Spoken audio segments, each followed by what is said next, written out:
Welcome back to the Pro Sports Podcasters on YouTube. My name is Kubergeron. Most of you know me as Kobe from the podcast, and this is my What's Been Going On with NFL All Day video. It's been a while since I posted my last video because I've had a number of personal issues to deal with, so the videos have been a bit sporadic, and they will be for the next couple of weeks, but I thought it was important to kind of get this video out and talk about the changes we've seen and some of the things that have occurred since my last video about NFL All Day.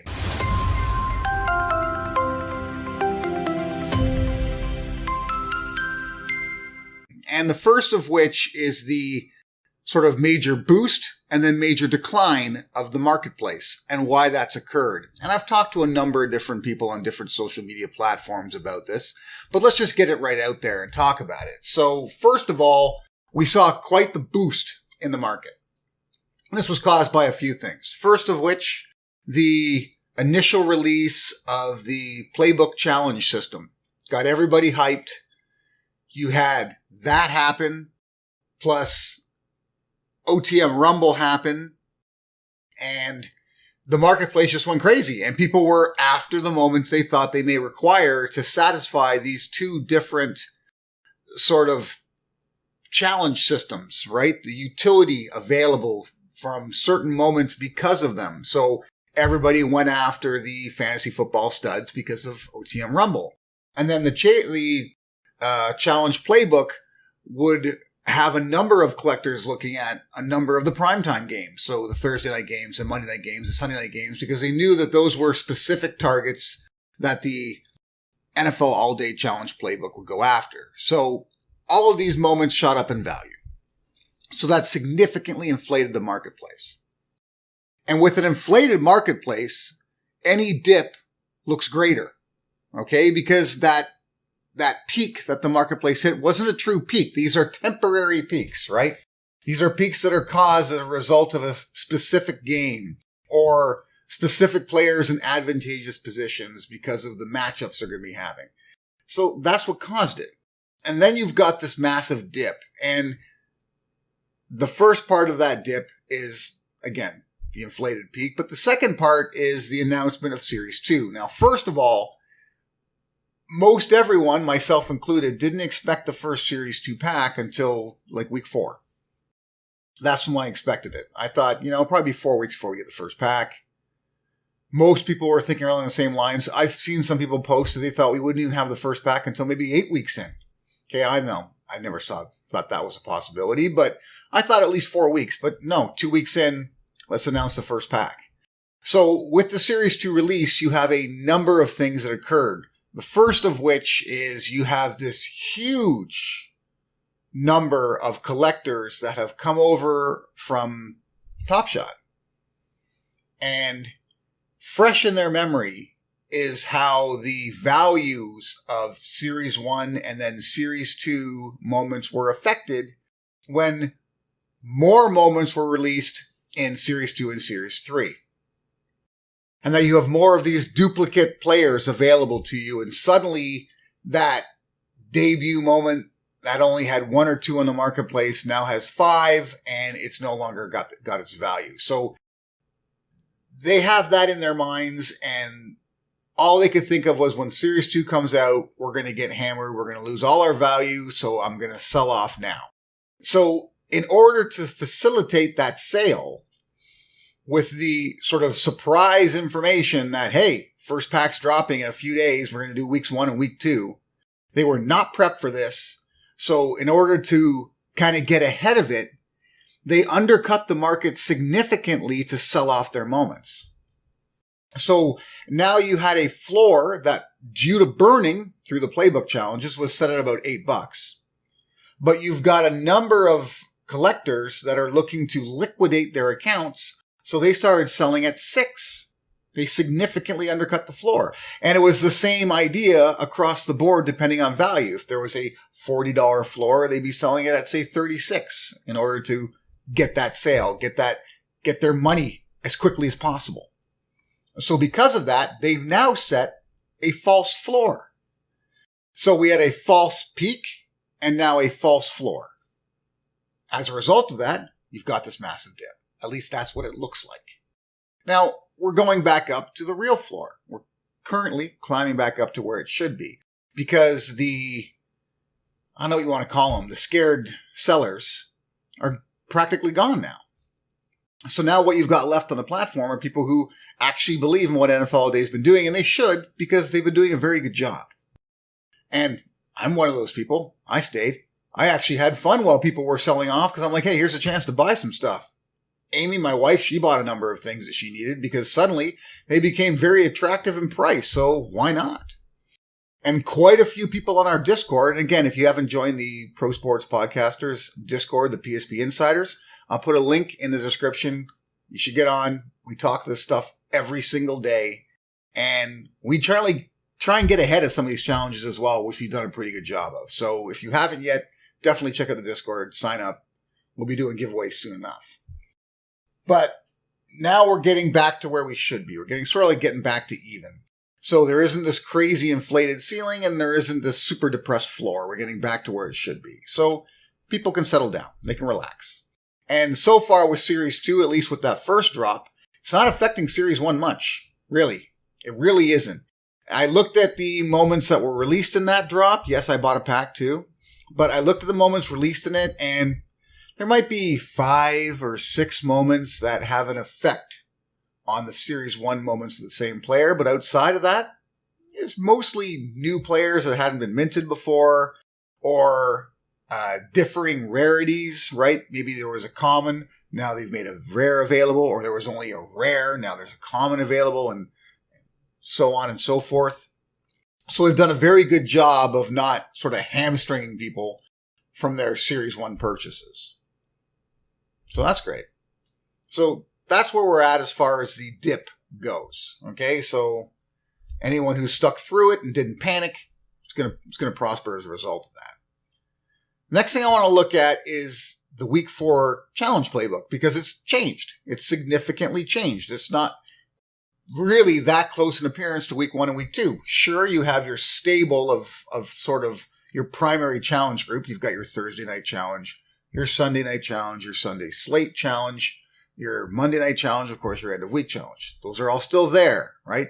They've played around with the values on some and such, but those are the primary challenges. But now, not only do you have in your sign-in bonus and your full week of sign-in bonus, but you also have the ability to get 50 yards right off the bat if you've got a locked-in set or if you collect the locked-in set.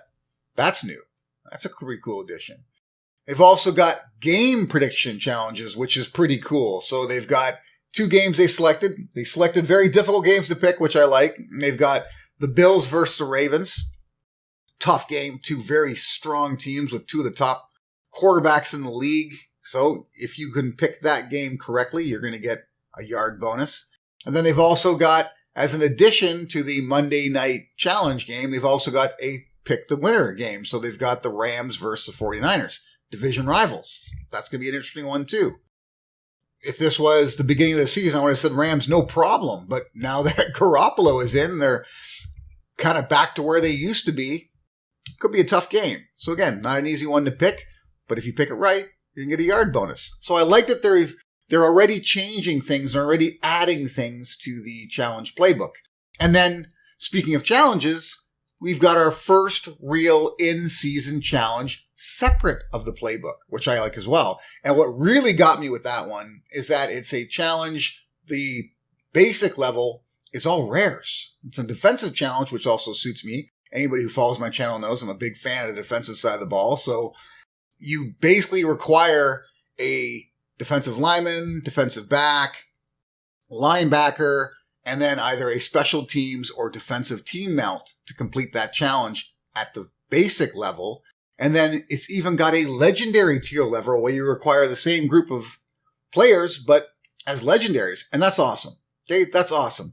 It's not like I'm going out and I'm buying legendaries. I don't have the budget for that. But for those of you that do, it's really cool to see something like that available to you because there are some whales that are buying into legendary moments that would like to see some use out of them. And here you go. You're getting that. So that's really cool too. I love that. I love it. The only negative I have to say about when it comes to the challenges is the fact that we're in a week 4 and we're still burning 5 moments to qualify for the premium in the Playbook challenges. That's enough already. I remember when they first announced it, the very first time they announced it, they were like, okay, it's nice to have some burning, but some people already were like 5 moments. That's a fair amount to burn, especially for new accounts. Then week 2, they did it again, and I'm like, okay, that'll probably be it. Then they'll do something else in week 3. Week 3 comes around, and it's there again. Now, keep in mind, I got over 300 moments. I can afford to burn some moments, but I actually have to take my time and really go through my account to decide who I'm going to burn, because I'm very particular about trying to have every player available to me for when future challenges happen, because they've developed this Playbook challenge system, which can allow every single player to be relevant. So you don't really want to burn any unless you've got extras, or you really think they can't factor into anything, which isn't really the case, but we're being put in this position where you pretty much have to do so. But if you're a new account holder, and let's say you've only got 25 moments, you think you're burning 5? Hell no. Like, why would you? Right? So this is where it's got to stop. Or, like a number of people have suggested, maybe make the cost of burning for premium challenges equal to the level of premium packs you've reached. So if you've reached 3 premium packs, you got to burn 3 moments. There you go. That makes it easier, a little more palatable for a new collector. But for me, I just think come week 5, they need to drop the burn 5 moments bit and come up with something else that is a requirement to get into premium challenges. I've suggested maybe a subset, right? Collect a subset, and that gets you in bonus. But like a simple common subset, if you're able to put that together, that qualifies you for premium. That way you boost the marketplace, but at the same time, for new collectors, it gives them a target and a goal of something to build their collection with in order to qualify and build it further, as opposed to burning their existing collection to maybe get something slightly better. That way doesn't work for new collectors. And right now, the primary focus of NFL All Day should be the same thing it's been from the very beginning, which is to grow the platform. That's what it should be. We're nowhere near the number of accounts we should have on NFL All Day. And part of that's the marketing strategy. Hasn't really worked. I've mentioned this before about the Pat Mahomes ads and such. They don't really tell you what All Day's all about. They do a really poor job of illustrating the kind of fun and interactivity and fandom you could experience on NFL All Day. And that's another thing I wanted to talk about when it came to the release of specific players in Series 2. This is the third thing I want to talk about.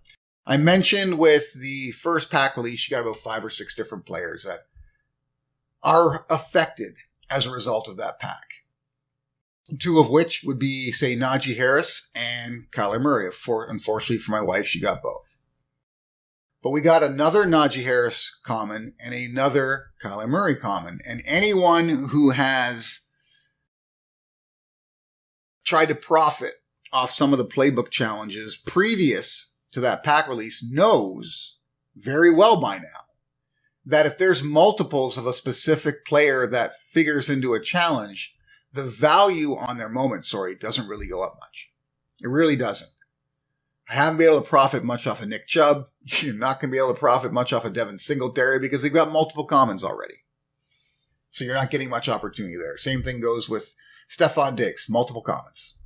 Good luck there. Jerry Jeudy, multiple commons.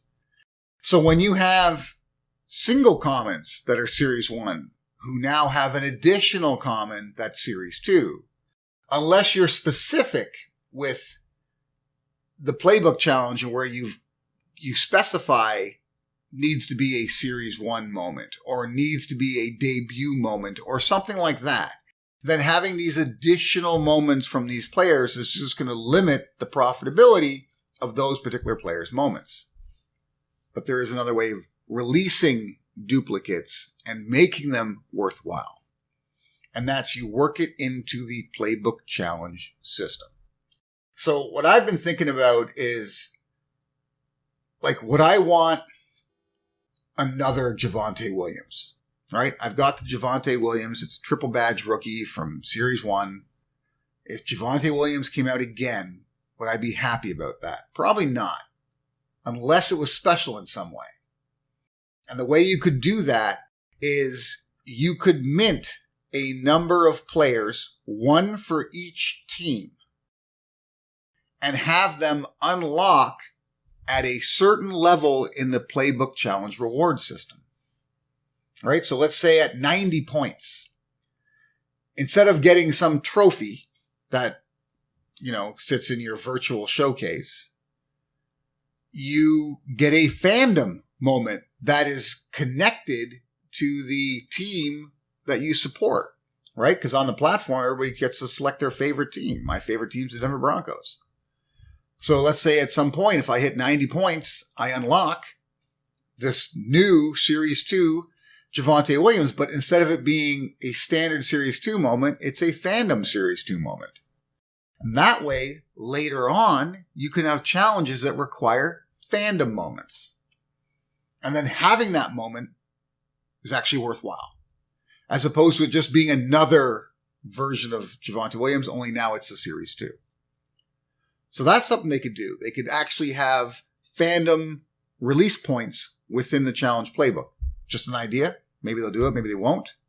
But I think it would make it a little more interesting when you do get duplicate players from Series 1. Now, if you're brand new to the platform, you don't care. You just want the players. And if a Javonte Williams comes out and you're a Broncos fan and you just joined and it's Series 2, you don't give a shit. You're going to want to buy them, especially if it's cheaper than the Series 1, which it will be because it's not a triple badge rookie. But there are cases where they're not rookie players, like a Kyler Murray. So in those situations, it'd be nicer to win Kyler Murray as a fandom moment on the playbook system than it would be to just crack him in a pack. Let me know what you think. Let me know what your feelings are. Let me know if you're sticking this out for the long term, if you're afraid of Series 2 like obviously a number of people were. What's your plan going forward? I'm in it. I'm 100%. I like what All Day's doing. I like the fact that they're constantly evolving. I didn't expect to see the playbook change so quickly. I had almost forgotten about basic challenges until it popped up the other day. I mean, they do have that challenge section on their site. And now they're using it. Now they've used it once. We can expect to see them use it more often. There is a lot going on with NFL All Day. I'm not even going that depth into Own the Moment Rumble this time. But so much going on that being a part of this it's just awesome. And I hope the majority of you see it that way. And let's try and let as many people as we know experience it as well. NFL All Day has done a very poor job of marketing the product. We need to start marketing it for them. Till next time.